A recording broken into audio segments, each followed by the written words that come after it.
बोलिए भगवान महावीर स्वामी की। अनंत अनंत मैत्री के मसीहा, दया और करुणा के अवतार परम पिता परमात्मा प्रभु महावीर के चरणों में कोटिश वंदन नमन। अरिहंत परमात्मा श्रीमंदिर स्वामी भगवान के पावन चरणों में कोटिश वंदन नमन। आप सभी का हार्दिक हार्दिक अभिनंदन। हम सभी, आप सभी सौभाग्यशाली हैं। एक अनंत में, सुख में तीर्थंकर परमात्मा की, प्रथम तीर्थंकर भगवान ऋषभ देव की इस दिव्य गाथा के आप साक्षी बन रहे हैं। जीवन को अक्षय सुख से भर देने वाली परमात्मा की ये जीवन यात्रा, उस जीवन यात्रा के यानी 13 भवों की सुखद मंगल यात्रा को आप श्रवण कर रहे हैं। जीवन को एक ऊंचे शिखर पर ले जाने वाली ये जीवन यात्रा, अनंत सुखों से भरने वाली, मंगल से भरने वाली, सारे संक्लेशों को मिटाने वाली, अगर आपकी श्रद्धा इसके साथ जुड़ी है, अगर आप ऋषभ देव भगवान के चरित्र को पूरा करते हैं, श्रद्धा से श्रवण करते हैं, तो आपके जीवन में मैं गारंटी से कहती हूँ सुखों की, मंगल की शुरुआत जरूर होगी, अवश्य होगी। सारे दुख संक्लेश मिट जाएंगे। ये वो यात्रा है 13 भवों तक परमात्मा की चेतना, अद्भुत शौर्य, शक्ति और सुख की यात्रा संपन्न करती हुई आज 11वां भव है। प्रभु की चेतना का शिखर का भव आज ही वो यात्रा है जिसमें परमात्मा ने संसार के सारे दुखों को मिटाने का संकल्प लिया। वो तीर्थंकर होते हैं जो सारी दुनिया के दुखों को मिटाने का संकल्प लेते हैं, सारे पापों को मिटाने का संकल्प लेते हैं, सबको धर्म से जोड़ने को, तीर्थ बनाने का संकल्प लेते हैं, हर एक आत्मा को तीर्थ बनाने वाले ऐसे तीर्थंकर परमात्मा, प्रथम तीर्थंकर आदिनाथ भगवान की इस पावन यात्रा के आप सहभागी बन रहे हैं। मेरे जीवन में भी ये सुंदर अवसर आया और आप सब उसका निमित्त बने। मैं भी परम सौभाग्यशाली हूँ कि मुझे प्रभु की ये गाथा कहने का अवसर मिल रहा और हर रोज चलती इस यात्रा को मैं इस कदर गहराई से अनुभव कर रही हूँ और बार बार आंखें नम होती हैं और खुद से पूछती हूँ तो कहाँ थी जब प्रभु इतने सारे साथियों को लेकर, इतने प्रेम के रिश्ते बनाकर सबको कल्याण और मंगल कर रहे थे। कहाँ थे हम, कहाँ थी मैं? कल तक आपने सुना था जीवानंद, उसके प्यारे साथी, प्रेम से जुड़ी ये डोर, प्रेम से जुड़ी ये ताकत, एक साथ चलते हुए 12वें अच्युत देवलोक में, वहां की स्थिति सुनी थी ना। 11 महीने के बाद तो एक श्वास लेने की आवश्यकता होती है। 22 सागरों पंप का आयुष्य, 22,000 वर्ष के बाद कुछ खाने की इच्छा होती है और काम एक ही है उनका। वहां जाकर जीवानंद, उसके साथी इस कदर धर्म से जुड़े थे, आए दिन महाविद्य में जाना, प्रभु की उपासना करना, प्रभु का प्रवचन सुनना, ऐसे सुखों को भोग रहे हैं। और वहां का आयुष्य पूर्ण करके 11वें भव की कुछ बात करूं उससे पहले कुछ गीत की लाइनों को सजोया है तो वो आपके समक्ष जरूर कहना चाहूंगी। बहुत आनंद आता है प्रभु को गाने में, प्रभु की महिमा गाने में, प्रभु के अनंत उस ऊर्जा के साथ रहने में बहुत बहुत आनंद आता है। ऋषभ प्रभु की जीवन गाथा, ऋषभ प्रभु की जीवन गाथा, श्रद्धा प्रेम से सुन लो, जीवन जीवन धन्य कर लो, जीवन धन्य कर लो। घर आंगन में महके खुशियाँ, घर आंगन में महके खुशियाँ, जीवन मंगल कर लो। पावन गाथा सुन लो, हो पावन गाथा सुन लो। सुख में जीवन की ये गाथा ऊंच शिखर पर आई। 11वें भव में प्रभु चेतन ने तप की झड़ी लगाई। दुनिया का सब दर्द मिटाने, क्या दुनिया से सब पाप मिटाने आगे कदम बढ़ा लो। जीवन धन्य कर लो, जीवन मंगल कर लो।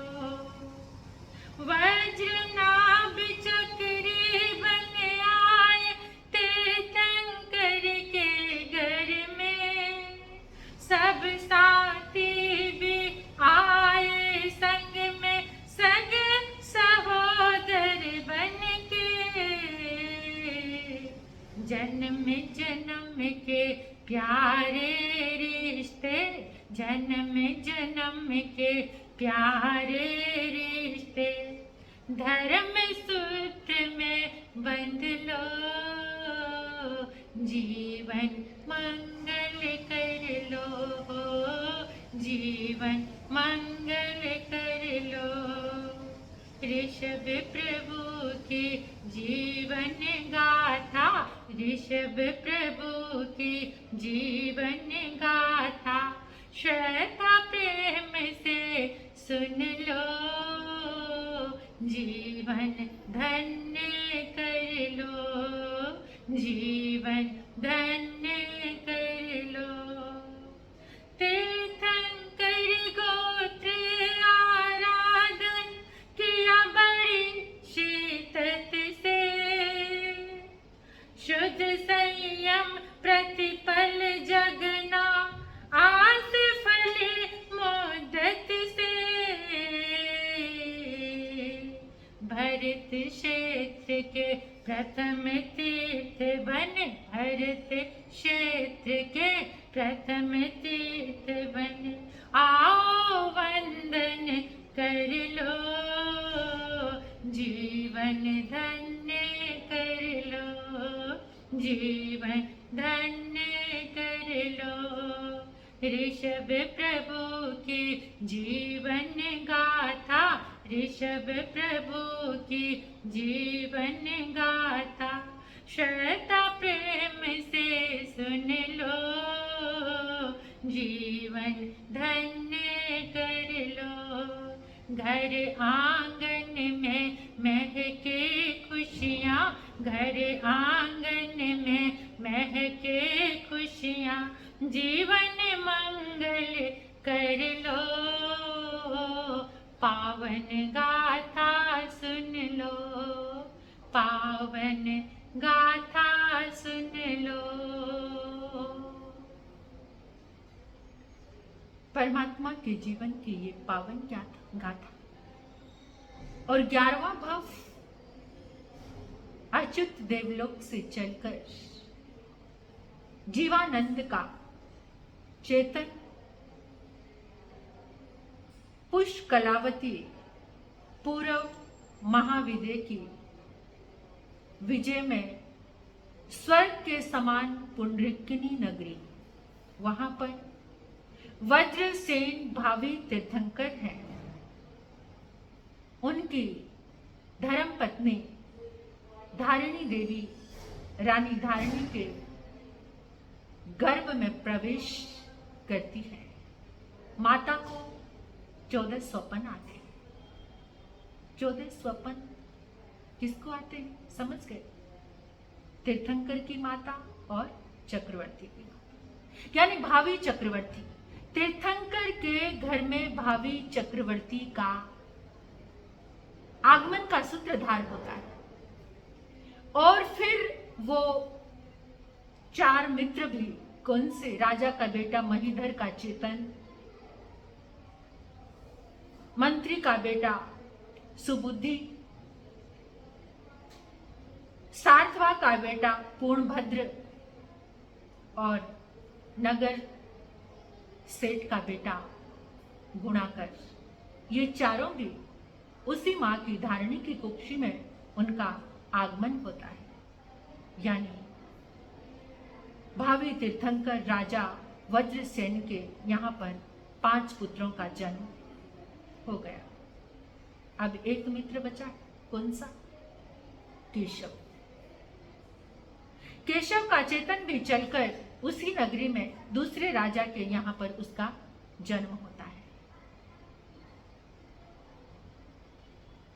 जीवानंद का चेतन, उसको नाम मिलता है वज्र नाम।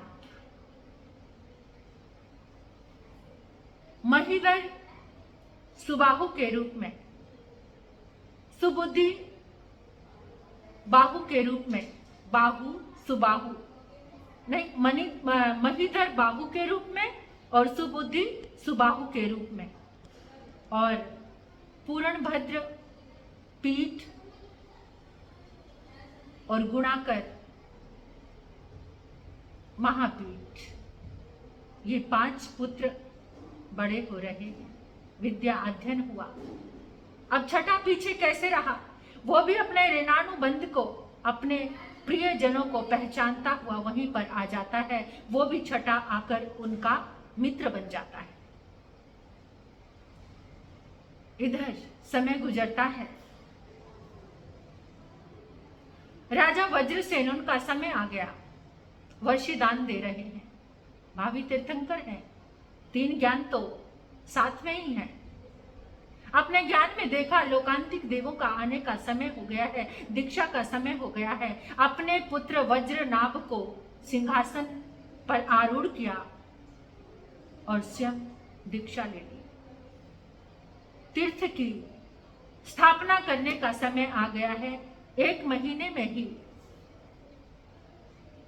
सारे घाती कर्मों का नाश हो गया। 1 महीने की छद्मस्त अवस्था के बाद कैवल्य प्राप्त हुआ, तीर्थ की स्थापना का अवसर आया। और उसी अवसर में वज्रनाभ के यहां पर अयुद्धशाला में चक्र रत्न उत्पन्न होता है। वो चक्रवर्ती सम्राट बन जाते हैं। अयुद्धशाला में चक्र रत्न की पूजा करते हैं, चक्रवर्ती सम्राट बन जाते हैं वज्रनाभ। कौन? जीवानंद का चेतन। धन्ना सार्थवाह की चल रही यात्रा ये शिखर पर आ रही है।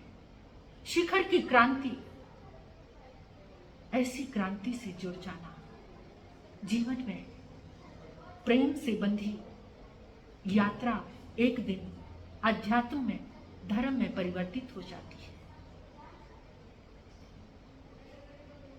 धन्ना सार्थवा का पुरुषार्थ शिखर पर, उस चेतना का शिखर पर पहुंच रहा है। वज्रनाभ ने अपने चारों भाइयों को अन्य प्रदेशों के राज्य सौंपे।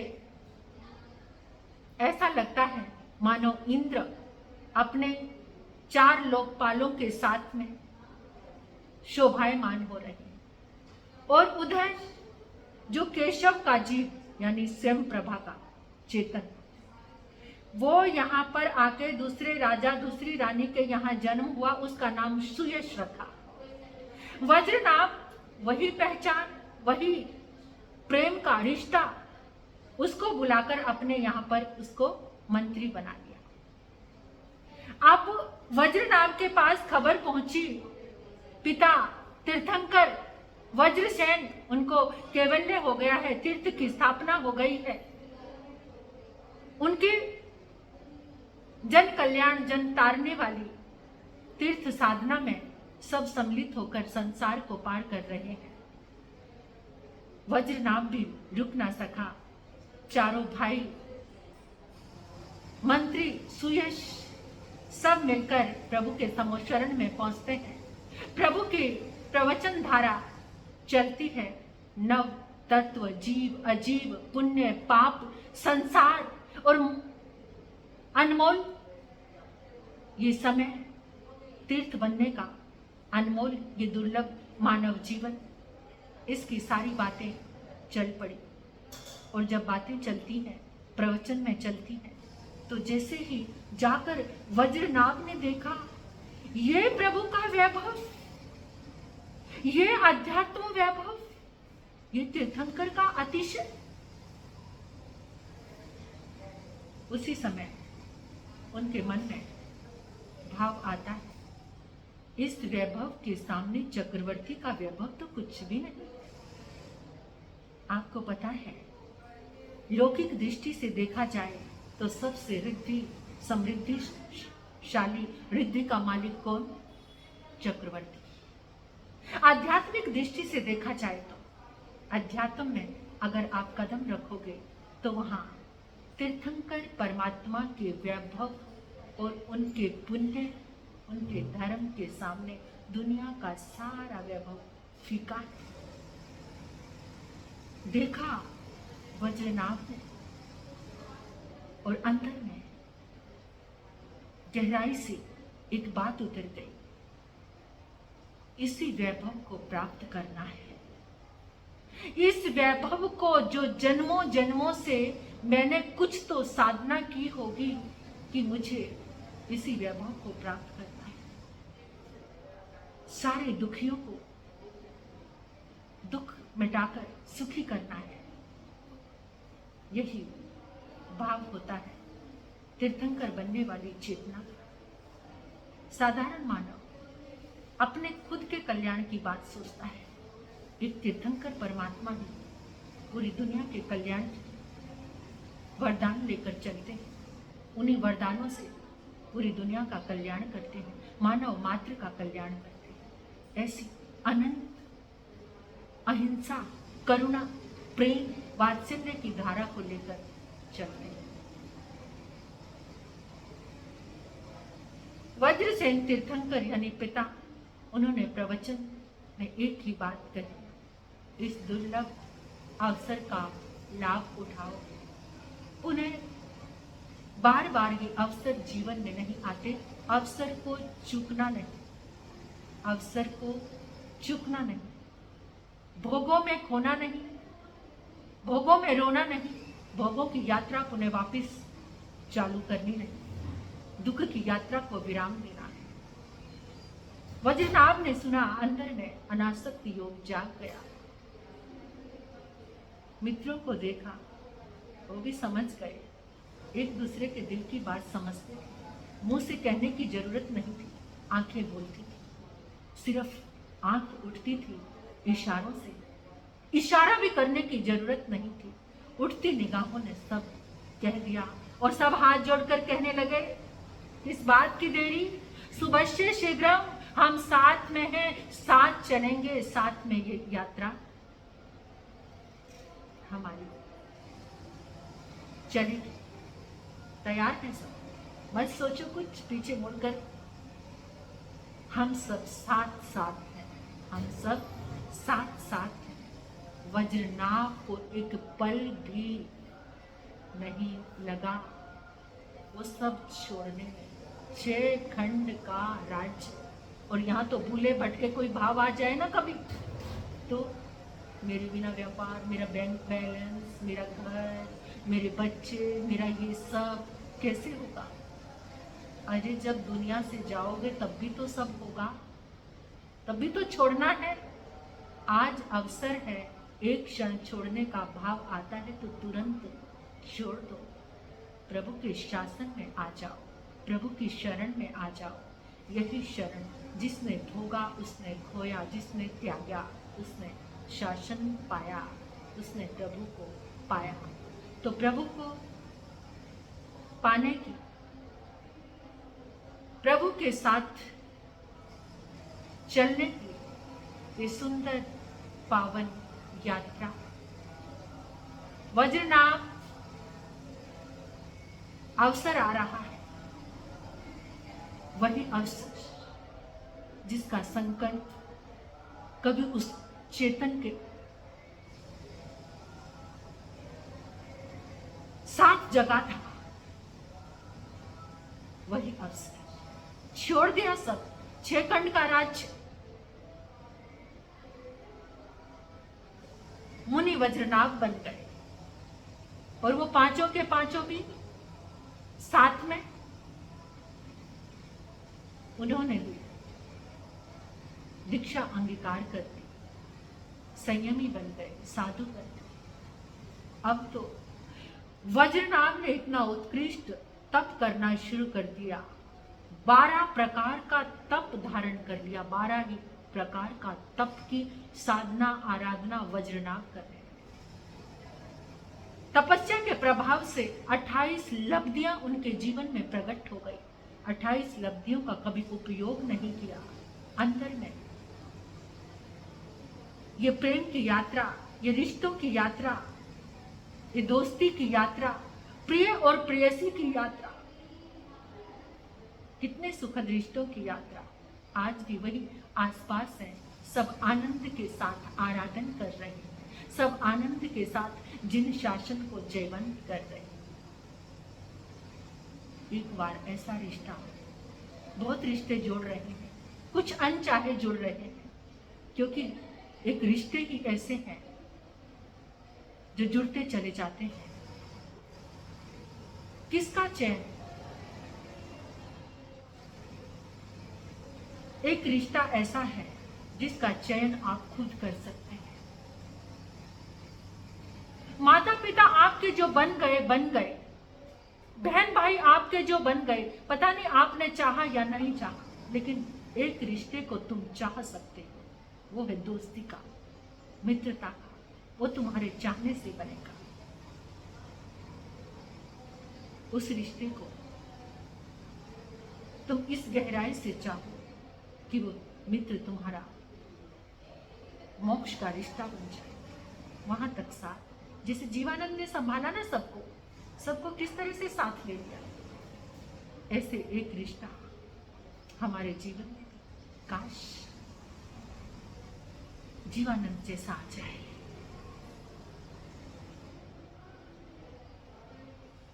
तो हम भी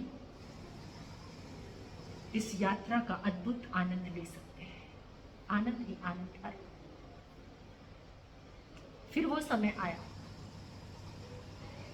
वज्रनाभ ने 20 बोल की आराधना, तीर्थंकर के 20 बोल, अरिहंत भक्ति, सिद्ध भक्ति, आचार्य भक्ति, प्रभु शासन की, प्रभु प्रवचन की भक्ति, प्रभु वाणी की भक्ति, जिन सूत्रों की, बहुसूत्री की सेवा, बहुमान, निशल्य प्रतिक्रमण की आराधना,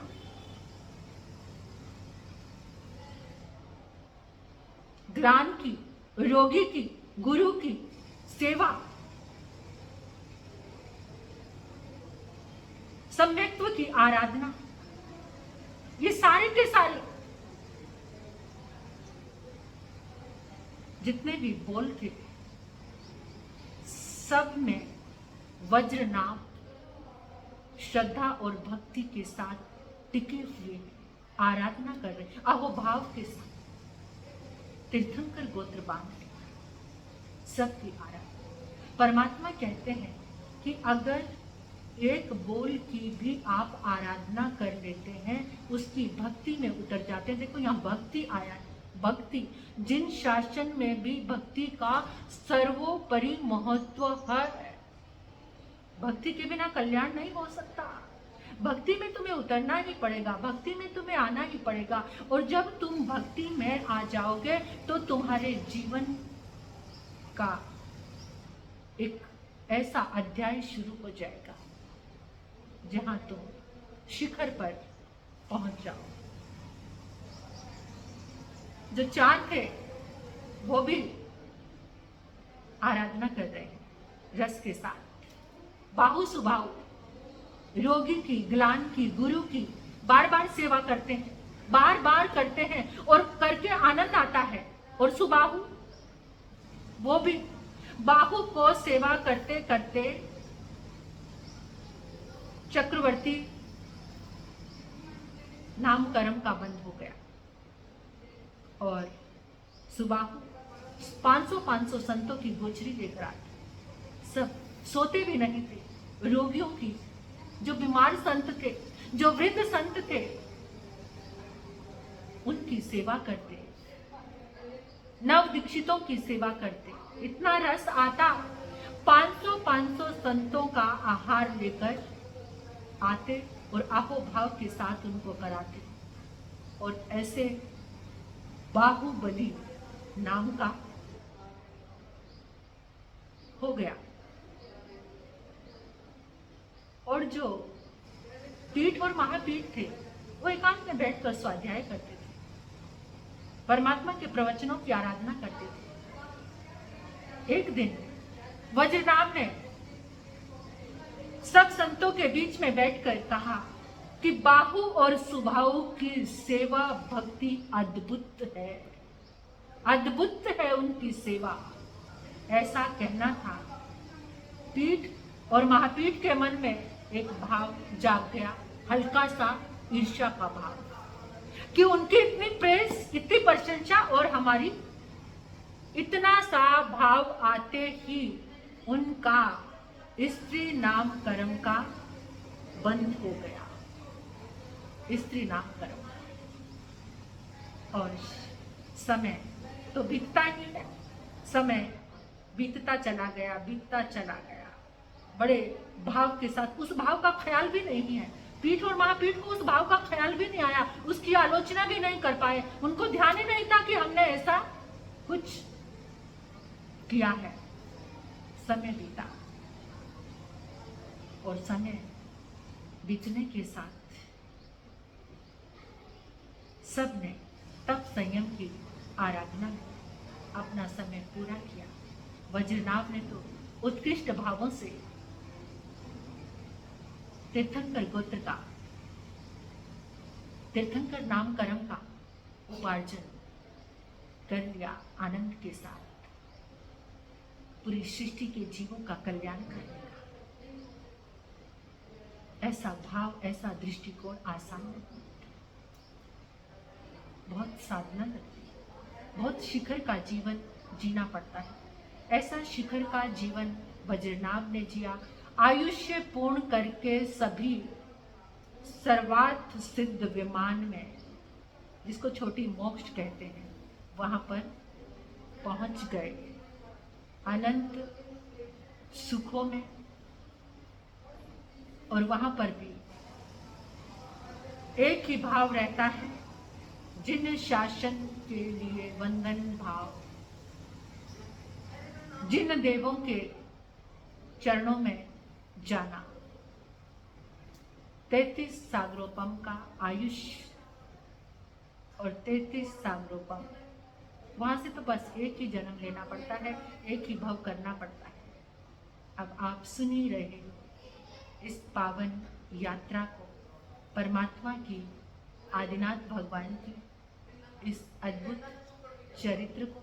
26वें देवलोक से आएंगे, सर्वार्थ सिद्ध विमान से, सभी वहीं पर हैं, वहीं अनंत सुखों को भोग रहे हैं। उस सुख के विषय में बताना भी बहुत मुश्किल है, ऐसा अनंत सुख है। और वहां से इतने जन्म प्रभु के देव गुरु, उत्तर गुरु, पश्चिम, पूर्व, महाविदय में, और फिर कल्याण करने के लिए कर्म भूमि में परमात्मा का पदार्पण, इस भरत क्षेत्र के अवसर्पणी काल के प्रथम तीर्थंकर बनकर आदिनाथ भगवान धन्ना सार्थ वहां के जीवन की वो अद्भुत क्रांति, और वो क्रांति चलती चलती आज उस सब सर्वार्थ सिद्ध शिखर पर पहुंच चुकी है। तो ऐसी परमात्मा की इस अद्भुत जीवन गाथा को आगे हम